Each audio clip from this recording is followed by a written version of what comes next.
Muy buenos días, muy buenas tardes, hermanos. Que el Señor les bendiga. Mi nombre es Johnny Mella y junto a mi familia desde ya 11 años que estamos trabajando como misioneros aquí en España, específicamente en el norte de España, en Pamplona. Hemos plantado una iglesia en un pueblito que se llama Berriozar, cuya iglesia esta iglesia va a cumplir 9 años, está cumpliendo ahora en estos días. Y de verdad que ha sido una bendición poder servir, poder representar a la iglesia chilena también en estas lejanas tierras y poder entregar lo mejor de nosotros también en el servicio del reino. Sé que hoy día estáis celebrando esta jornada misionera allí a nivel de distrito y creo que por eso estoy aquí, porque creo que es parte de lo que está en el corazón de Dios, ¿no?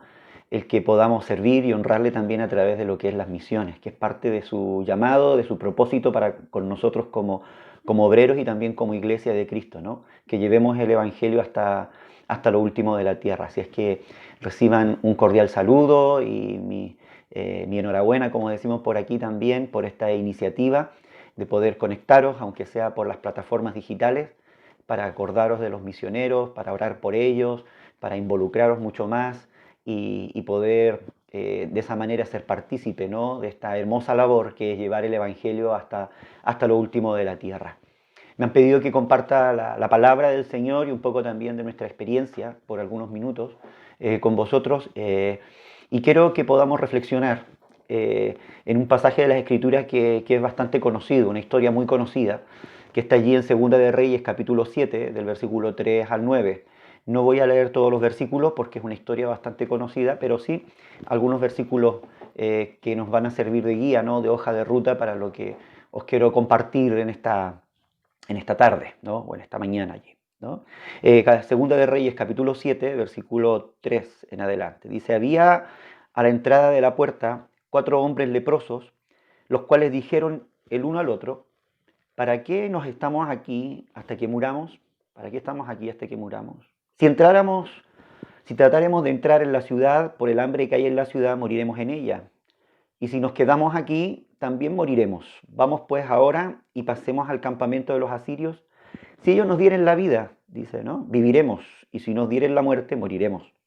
Se levantaron pues al anochecer para ir al campamento de los sirios, y llegando a la entrada del campamento de los sirios, no había nadie allí, porque Jehová había hecho que en el campamento de los sirios se oyese estruendo de carros, ruido de caballo y estrépito de gran ejército, y se dijeron unos a otros, he aquí el rey de Israel ha tomado a sueldo contra nosotros a los reyes de los heteos y a los reyes de los egipcios para que vengan contra nosotros.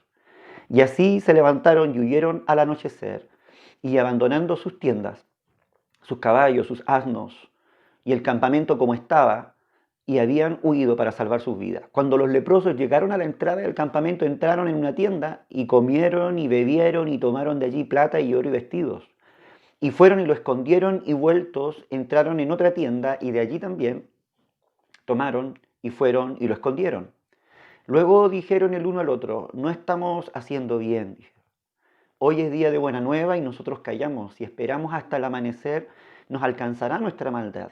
Vamos pues ahora y entremos y demos la nueva en casa del Rey. Gracias, Padre, por esta palabra. Te pido que tu Espíritu Santo nos hable, nos dirija, nos guíe, Señor, en todo lo que hoy hemos de reflexionar, y que de alguna manera u otra también esta palabra pueda despertar, Señor, nuestro corazón, pueda abrir los ojos de nuestro entendimiento, y tú puedas, Señor, ayudarnos, bendito Dios, a seguir comprendiendo esta gran tarea, esta gran responsabilidad que tenemos como iglesia de llevar tu evangelio, Señor, hasta lo último de la tierra. Muchas gracias, Señor. Dejamos esta palabra en tus manos. Bueno, como ya conocéis la narración, sabéis que está contextualizado dentro de lo que es el sitio de Samaria, ¿no? El sitio de Samaria. Había una gran hambre al interior de Samaria, muchos días sin comer, los precios se habían disparado hasta el punto que una cabeza de asno valía una millonada y el estiércol de paloma otra millonada. Es decir, parece ridículo, pero eso era así. Eran tiempos de escasez, tiempos de hambruna, donde la gente se buscaba la vida y de alguna manera u otra tenían que pagar altos precios por ello. Y en medio de esta desesperación, ¿no? La gente comienza a reclamar al rey, el rey no tiene respuesta. Pero el profeta sí tiene una palabra, ¿no? Les declara que al día siguiente los precios bajarían y que las cosas comenzarían a volver en cierto sentido a la normalidad. Y de ahí casi un cambio la narración y nos cuenta la historia, ¿no?, de estos leprosos que están en la entrada, gente que en su momento fue discriminada, gente ajena ya a la sociedad, sobreviviendo afuera de Samaria, ¿no?, buscándose la vida. Ellos ya habían perdido toda la esperanza, si los de adentro estaban medio muriéndose o muriéndose de hambre y sin ningún tipo de esperanza, ellos se miraron a sí mismos y dijeron, nosotros no tenemos ningún tipo de esperanza. Si ellos que tienen tal vez acceso a mayores recursos no lo tienen, menos nosotros, ¿no? Y fue dentro de esa reflexión donde estos cuatro leprosos se miran unos a otros y dicen, bueno, juguémosla a un cara o sello, ¿no? Veamos qué el destino tiene para nosotros. Porque si entramos allí, vamos a morir de hambre si entramos a Samaria. Pero vámonos donde los sirios. Bueno, y que sea, entre como diríamos nosotros, lo que Dios quiera, ¿no? Que sea lo que tenga que pasar. Que pase lo que pase, ¿no? Si ellos nos quieren respetar la vida, que nos respeten, pero si nos quieren matar, que nos maten. Y para sorpresa de ellos, cuando ellos llegan allí al campamento de los sirios, se encuentran con todo eso, como hemos leído allí, abandonado, ¿no? Todo estaba allí abandonado. Habían huido raudamente. Claro, en la noche Dios había provocado un milagro, un estruendo. Esta gente se había confundido. Habían pensado que el ejército de Israel había contratado a otros ejércitos para que les invadieran. Y en medio del miedo y del caos, esta gente huye sin importar nada, dejando sus enseres, dejando las cosas de mayor valor, dejando todos sus recursos allí. Y ese es el panorama que encuentran estos leprosos. Llegan allí, ven los asnos, ven los animales atados, ven las piezas de oro, de plata, los vestidos, la comida, y seguramente después de comer empezaron a acumular las riquezas. Dice aquí, entraban a una tienda, sacaban, iban, lo escondían. Entraban a una tienda, sacaban oro, plata, iban, lo escondían. Encontraban vestidos de mucho valor, iban y lo escondían. Y estaban en medio de esa celebración, ¿no? Cuando de pronto, yo diría, volvieron en sí, de pronto reaccionan. Y aquí es donde comienza una serie de reflexiones que me parecen muy interesantes, ¿no? La primera reflexión que ellos hacen es que no estamos haciendo bien. Ellos vuelven en sí y dicen, no, no, no, no, aquí hay algo que no está bien. Estamos disfrutando, estamos comiendo, estamos alimentando, estamos guardando, aquí hay una abundancia, pero no estamos haciendo bien. Esto no está bien lo que estamos haciendo. El reconocer que lo que estaba, la forma como ellos estaban actuando, como estaban enfrentando la situación no era la correcta. Ese fue el primer paso, volver en sí. Me llama mucho la atención cómo la gente a veces se enceguece, ¿no? Este es como el hijo pródigo que está tocando fondo y de pronto vuelve en sí y reacciona que en la casa de su padre no hay escasez. En este caso es lo opuesto, están en medio de la abundancia, no en medio de la escasez. Están en medio de la abundancia, pero pareciera que estaban absortos, ¿no? Estaban allí muy concentrados en todo lo que estaban disfrutando, lo que estaban viendo. No lo podían creer, pero eso mismo los tenía su mente y su corazón tal vez nublado. Y ellos vuelven en sí, dicen, no estamos haciendo bien, reaccionan, se dan cuenta de que su actitud es egoísta, en cierto sentido, porque estaban pensando en sí mismos y en cómo acumular riquezas, en cómo guardar lo que tenían, y por un momento, tanto pensar en sí mismos, se habían olvidado del pueblo que estaba muriendo de hambre al interior, ¿no? Al interior de la ciudad, al interior de las murallas. De pronto tal vez ese volver en sí, esa reacción también les hace sentirse avaros, ¿no? El acumular simplemente por acumular, simplemente por el sentido de querer sentirse mucho más seguros, estables, ¿no? Y no volver a pasar tal vez escasez. Pero vuelven en sí, reaccionan y se dan cuenta, ¿no?, de esta situación, ¿no? Y es allí donde muchas veces nosotros también vivimos de manera inconsciente o no nos damos cuenta de la gran bendición, ¿no?, que tenemos nosotros entre manos. A veces también actuamos de la misma manera, nos enceguecemos con la bendición, nos enceguecemos con lo que tenemos o no nos damos cuenta y no valoramos lo que tenemos. Viene a mi mente un poco el concepto, ¿no?, que se maneja de pobreza, ¿no? Siempre nos sentimos pobres, aunque tenemos en abundancia, a veces nos sentimos pobres. Pareciese que lo que tenemos no siempre es lo suficiente para poder dar, que no tenemos lo suficiente para poder entregar. Yo recuerdo Brad Walsh, muchos años atrás todavía, creo unos 12 años, habrá sido 13 años atrás, cuando estuvo en unas conferencias misioneras en Chile o en una de nuestras convenciones, ¿no? Y él hablaba de los impedimentos que a veces tenemos, ¿no?, y las excusas que ponemos para no aportar a la obra misionera, y él decía el concepto de la pobreza, ¿no?, que somos demasiado pobres, ya tendremos, ¿no?, y ya lo haremos. y hasta que él nos decía es que el concepto de la pobreza es subjetivo, porque depende con quién nos comparemos. Y es ahí donde esos conceptos debemos reaccionar, debemos volver en sí y darnos cuenta de que no somos pobres, que somos ricos, que tenemos abundancia, que Dios nos ha provisto de todo lo necesario para poder llevar adelante la tarea de la gran comisión, para llevar adelante la extensión del reino que Él ha puesto en nuestras manos. Contamos con el poder del Espíritu Santo, contamos con el poder de la palabra, contamos con los recursos humanos, contamos con los recursos económicos inclusive, hoy por hoy como nunca, contamos con los recursos económicos para poder llevar la palabra del Señor adelante. Entonces creo que es un tiempo también de reacción, creo que son tiempos también con toda la contingencia social y política que vive nuestro país, es un tiempo de reacción y decir, oye, no estamos haciendo bien, hay algo que está ocurriendo, tenemos un tiempo de abundancia seguramente, estamos pasando por buenos tiempos, tenemos que reaccionar. Yo recuerdo en el 2008, febrero del 2008, que vine con algunos misioneros aquí a España, los acompañaba yo en aquel entonces, venía en son de espía, ¿no? Ver un poco qué es lo que Dios me hablaba. Y recuerdo que llegamos a Madrid, de Madrid me mandaron a Jerez de la Frontera y de Jerez de la Frontera a Cádiz, que está ahí en el estrecho de Gibraltar, se ve África al otro lado, entre paréntesis, ¿no? Y recuerdo que iba con el pastor Julio Moreno, uno de los pastores, el pastor fundador de la iglesia ahí, de la línea que se le llama. Y voy entrando en la ciudad de Cádiz y le digo, bueno, ¿y cuántos habitantes tiene Cádiz? 100.000, me dice él. 100.000 habitantes, vale. ¿Y cuántas iglesias hay aquí en Cádiz? Él me dice, 2 iglesias. Y un choque así, inmediatamente, un golpe, ¿no? a nuestra mente, porque nosotros tenemos, en ciudades de 100.000 habitantes, tenemos, qué sé yo, otras 100 iglesias como mínimo, ¿no? Hay muchas iglesias. Estoy exagerando tal vez. Pero bueno, le digo, yo me imaginé que eran iglesias grandes. Le digo, ¿y cuántos miembros tiene cada iglesia? Y él me dice, bueno, mira, están los hermanos bautistas que son un poco menos que nosotros. Ellos tienen unos 40 y nosotros tenemos 60. Yo dije, sumé 100 entre 100.000, ¡buah! Ya se imaginarán lo que pasó por mi mente. Y yo dije, no estamos haciendo bien, decía yo entre mí. En mi país tengo abundancia y aquí hay una escasez terrible. Señor, hay que hacer algo, Señor. Yo no sé dónde me quieres, pero hay que hacer algo. Y eso fue, creo yo, que el germen, ¿no? De tomar la decisión de dar el paso hacia adelante, de poder dejar lo que teníamos en Chile como familia, una iglesia, una profesión, bienes materiales y dejar todo allí aparcado, reducir todo a 8 maletas, porque éramos 4 y nos permitían traer 2 maletas cada uno, y tomar la decisión al año siguiente de poder venirnos como misioneros a servir al Señor aquí a España, porque estamos en medio de una abundancia y muchas veces Dios nos llama a reaccionar. ¿Qué estamos haciendo en medio de nuestra abundancia cuando en otros lugares hay una verdadera inquietud?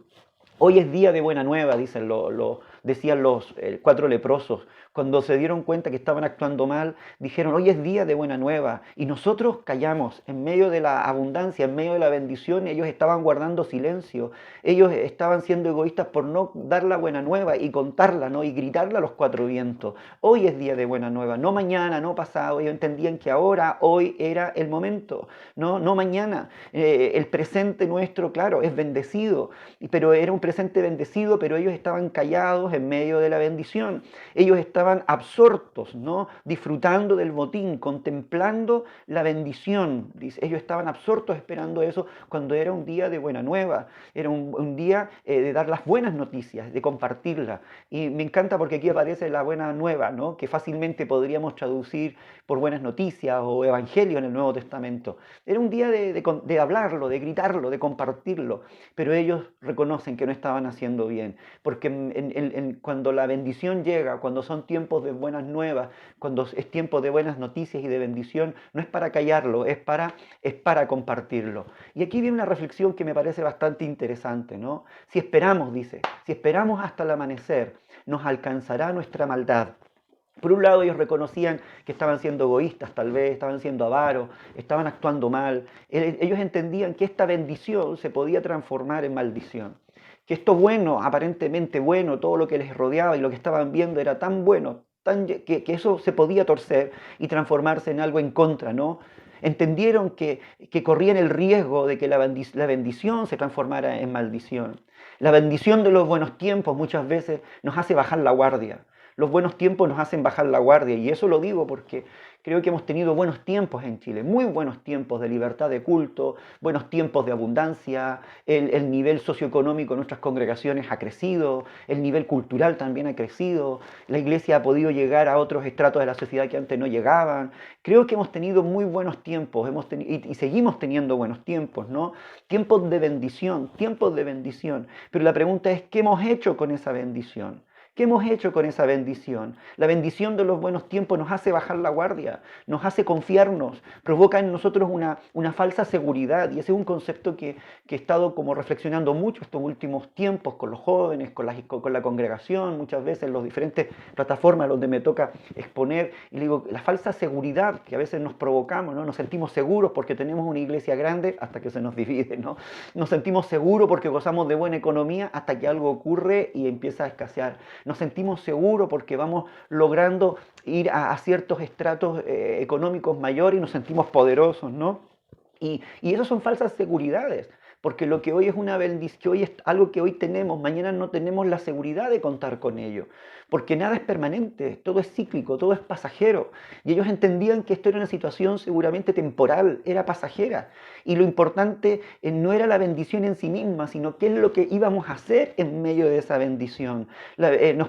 Y no quedarnos con esa falsa seguridad de que eso es una estabilidad permanente que va a durar para siempre. Seguramente habéis pasado por situaciones como esa, donde habéis sentido la seguridad, la estabilidad y de la noche a la mañana todo se tuerce y otra vez tenemos que volver a empezar. Claro, porque los tiempos de bendición, de prosperidad, muchas veces provocan que nuestro corazón se sienta seguro, se reafirme y se confíe, y confíe en lo que no debiera confiar, ¿no? Pensamos que siempre vamos a tener, que siempre va a haber, que siempre vamos a poder estar en esa misma posición. La bendición es para compartirla.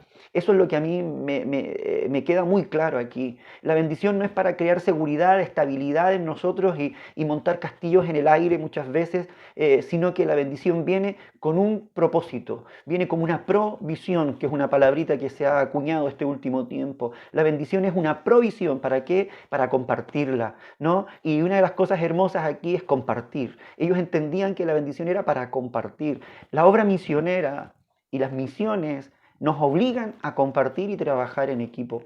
Es algo que yo he aprendido estos últimos años en carne propia, en terreno propio, como plantador de iglesias acá en España. Es diferente plantar iglesias dentro de tu propio contexto. En Chile, cuando tú plantas una iglesia, tienes tus amigos, están los pastores allí con los que puedes a lo mejor contar, está tu familia, tienes un trabajo del cual puedes tú sacar dinero y poder invertir allí. Pero cuando estás fuera de tu frontera y no cuentas con ninguna de estas situaciones que puedan servir de refuerzo, ¿no? De apoyo, cuando no sabes de dónde venir, ¿no? Uno entiende, ¿no? Que hay que trabajar en equipo, que hay que llamar a un pastor, que hay que llamar a esto, que hay que tocar puertas para que los recursos puedan proveerse y podamos nosotros llevar adelante. Misiones nos obliga a trabajar en equipo, a considerar que nosotros no tenemos todo lo que la obra necesita, que tenemos que en el conjunto, en la riqueza, en el compartir están los recursos humanos y económicos para poder plantar iglesias, para poder enviar misioneros, para poder compartir las buenas nuevas, para evangelizar, para ayudar a los necesitados, etc. Compartir es clave. Ellos entendían que la bendición era para compartir. Y las misiones nos hablan de un trabajo en equipo. Yo de verdad es algo que lo digo siempre cuando voy, toda iglesia tiene el sueño de tener sus propios misioneros. Y es lindo y es verdad, todos oramos que salgan de nuestra iglesia misioneros, pero nunca vamos a poder apoyar a esos misioneros si no hemos aprendido a trabajar en equipo, porque de acuerdo a la realidad chilena, y nosotros como misioneros aquí lo vivimos en carne propia, es muy difícil que una iglesia pueda sostener a un misionero, es casi imposible, debe ser una iglesia demasiado grande, ¿no? Demasiado grande y poderosa para poder hacerlo. Entonces eso nos obliga a juntarnos, a ponernos de acuerdo como distrito, como congregaciones hermanas, como pastores amigos y apoyar a determinados proyectos para que la obra del Señor pueda salir adelante. En medio de la bendición es para compartir. Por otro lado, la bendición es una bendición en sí misma, por decirlo de alguna manera, que tiene la capacidad de bendecir también a otros. Perdónenme este jueguito de palabras, ¿no? Porque a veces consideramos que nuestra bendición es muy poca Entonces, como yo estoy siendo poco bendecido, entonces ya esperaré a que vengan los buenos tiempos de la mucha bendición para poder apoyar. Esperamos las grandes bendiciones para poder bendecir a otro. Déjeme decirle que no importa cuán poco puedas sentirte bendecido, tal vez el poco recurso que tú puedas tener. No importa, no pienses en que cuando tengas 100 miembros, 80 o 50, ya vas a estar en condiciones para bendecir. No, no, no, no, no. A mí me encanta lo que hace Jesús cuando resalta la actitud, ¿no?, de esta viuda que dio todo lo que tenía. Resalta también el milagro de la multiplicación de los panes y los peces, ¿no? Que con poco Dios es capaz de hacer tanto, porque Dios lo que está probando en medio de la escasez o en medio tal vez de lo poco que tú y yo podamos tener, está probando nuestra fidelidad. Para Dios le da lo mismo hacerlo con mucho o con poco, porque Él es el que se encarga de multiplicar los recursos. Nosotros somos un ejemplo, como un matrimonio, una familia chilena es capaz de plantar una iglesia en Europa con nada de recursos, teniendo tal vez solamente y eso para comer, para pagar un alquiler y comer. No teníamos dinero para plantar una iglesia, pero Dios fue proveyendo de manera milagrosa, tocando corazones, tomando lo poquito que algunas iglesias daban y multiplicándolo durante, y lo digo con toda confianza que os tengo, durante meses y años nosotros teníamos déficit y déficit y déficit.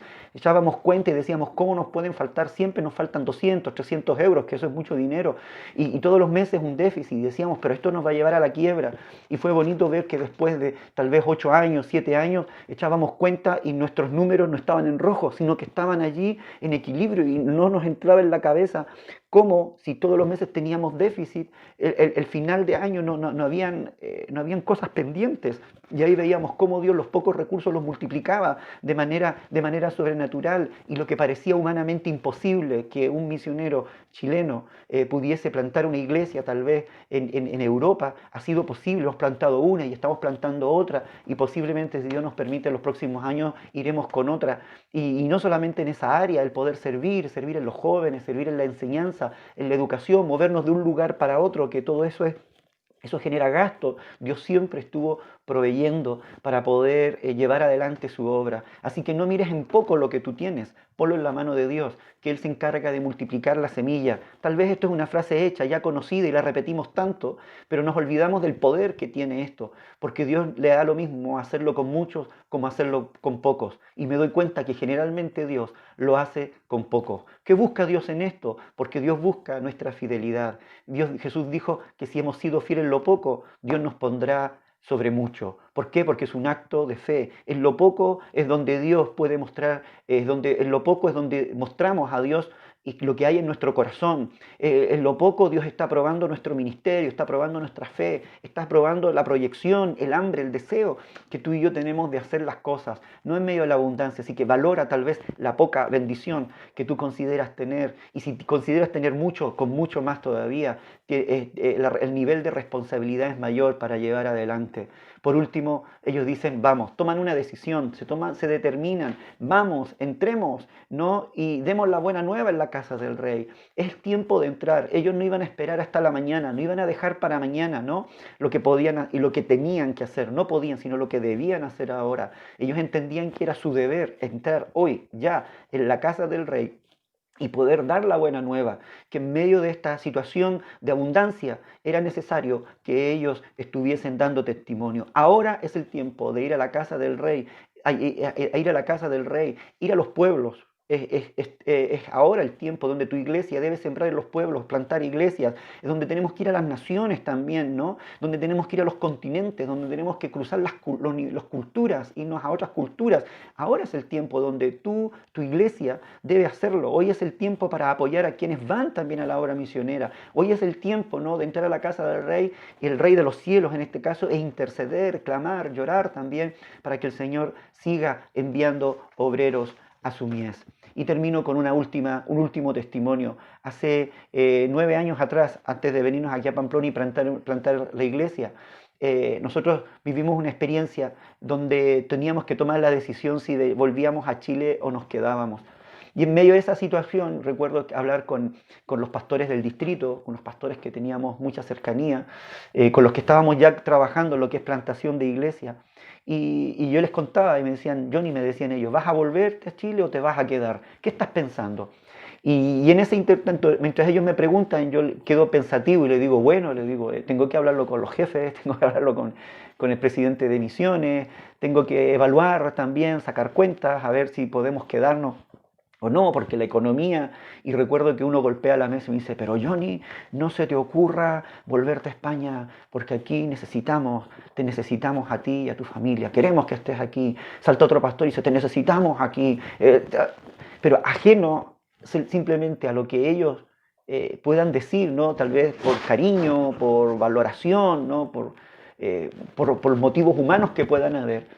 Yo entendía y entendimos con mi esposa luego cuando yo lo comentaba, de que Dios nos decía, te necesitamos, te necesitamos aquí en España. En Chile, ¿qué vais a hacer? Esa fue la pregunta, ¿no? Si volvíamos a Chile en ese momento, ¿a qué? Y mirábamos y decíamos, bueno, en Chile hemos plantado iglesias, hemos pastoreado, en Chile cada 2 o 3 calles hay una iglesia, allí hay una abundancia de obreros, las iglesias tienen obreros, las iglesias tienen obreros en muchas áreas, hay riqueza, pero aquí en España hay escasez. No, nos quedamos. Y recuerdo que lloramos, le dijimos al Señor, vale Señor, no sabemos cómo tú nos vas a sostener, cómo nos vas a mantener, pero nosotros nos quedamos aquí porque entendemos de que aquí hay una mayor necesidad.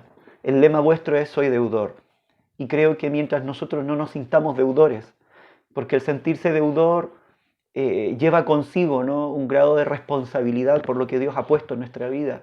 El sentirse deudor hacia Dios y hacia la gente implica también reconocer que uno tiene que estar donde está la necesidad, donde se debe invertir, ¿no? Y nosotros hemos entendido que es aquí donde Dios nos quiere. Y si estamos aquí ha sido por eso, porque llegó un momento en que dijimos, ¿qué volvemos a Chile si allí hay abundancia? Teníamos que entrar aquí a Samaria, a España, en nuestra Samaria, y gritar en la casa del rey que es tiempo de abundancia y que es tiempo de buena nueva. Y esa es la deuda que nosotros sentimos en nuestro corazón cada vez que venimos y nos paseamos. España tiene, perdón que me alargue, 7.000 pueblos sin iglesia, pueblos sin ninguna iglesia evangélica. Y nosotros ya hemos rescatado 2, a ver si rescatamos muchos más. Pero ya os imaginaréis que eso es la nada misma dentro de todo el grupo, pero algo estamos haciendo. Porque por cada alma que recibe un folleto y escucha la palabra del Señor, cada alma que se convierte, es daño que provocamos al reino de las tinieblas, es territorio que ocupamos del reino de las tinieblas y lo conquistamos para el reino de los cielos. Que el Señor os bendiga. Muchas gracias por la bendición de estar con vosotros de esta manera y también por escucharme. Padre, gracias por tu palabra. Te pido que bendigas las iglesias en Chile, que bendigas este distrito también, Señor, que sigas trayendo carga. Damos gracias por todas esas iglesias que de manera desinteresada están sembrando, aquellas que se sienten tal vez poco bendecidas, pero lo hacen con cariño, y las que se sienten muy bendecidas y lo hacen con más cariño todavía. Gracias, Padre, que no cese el clamor, que no cese, Señor, la búsqueda y tu dirección. En el nombre de Jesús. Amén y amén.